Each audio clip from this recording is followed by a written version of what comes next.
Сәлем достар, сіздермен бірге Жанат. Бүгін біз сіздермен осындай керемет болып шығатын грузин асханасының хачапури атты тағамын дайындайтын боламыз.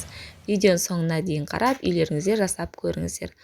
Алдымен жылы суға қантымызды, тұзымызды және де ашытқымызды салып, осылай әдемілеп араластырып аламыз. Және де оны бөлек қойып қоямыз.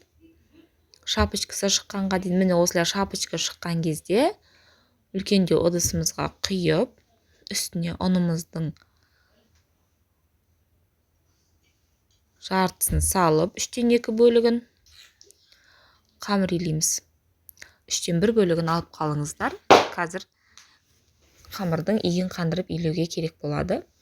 Осылай қамырымыз бірігіп иленгеннен кейін алып қалған ұныңызды үстеліңізге салып, қамырыңызды иін қандырып илеңіз.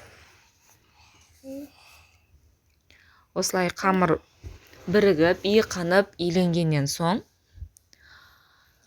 сұйық майымыздың жартысын құйып, бір илеп аламыз әдемілеп. Сұйық майыңыз толық қамырыңызға сіңгенше илейсіз. Одан кейін келесі жартысын құйып, қайтадан илейміз қамырды. Мұндағы қағида, сұйық майыңыз толық қамырға сіңгенше илейсіздер. Міне осылай әдем болып иленген қамырымызды күлше қылып, асты жан-жағы майланған ыдысқа салып, бетін пищевая пленкамен жауып, жылы жерге қойып қоясыздар 1 сағатқа.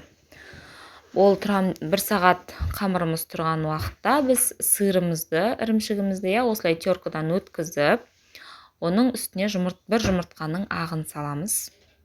Одан соң үстіне су құямыз. Осылай 3 қоспамызды әдемілеп ірімшікті басып, езіп отыру арқылы араластырамыз. Осылай барлығы араласып, ірімшігіңіз езілгеннен кейін үстіне ұн қосып, әрі қарай араластырасыздар. Ұныңыз толықтай сіңгенше. Осылайша біздің салмамыз дайын. Салмамызды бір бөлек алып қойып, көтерілген қамырымызды 2-ге бөлеміз. Бізден осы қамырдан, салмадан, рецепттен, в общем, 2 хачапури шығады. Осылай 2-ге бөлген қамырымызды күлшелейміз домалақтап, одан соң ұн сеуіп отыру арқылы әдемілеп жаясыздар. Домалақ қып жаюға тырысыңыздар мүмкіндігінше. Сонда формасы өте әдем болып шығады. Осылай домалақ қып жайылғаннан кейін салманы ровно теңде 2-ге бөлесіздер. Яғни біреуін, бір жартысын бір хачапуриға, екінші жартысын екінші хачапуриға. Осылай 2 шетіне салмамызды салып, видеодағыдай орайсыздар. Енді қайықтың формасын келтіреміз, 2 бұрышын бір-біріне жинап. Осылай әдемілеп формасын келтіргеннен кейін пергамент қағазы төселген табамызға саламыз. Пергамент қағазын астына ештеңе жағудың қажеті жоқ. Осылай табамызға саламыз.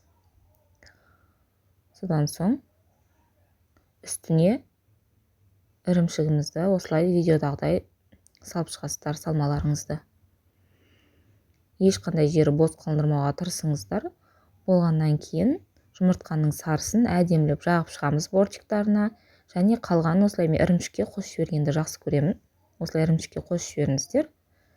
180 градуста ысып тұрған пеште 15-20 минут піседі. Міне біздің осындай піскен хачапурimiz шықты.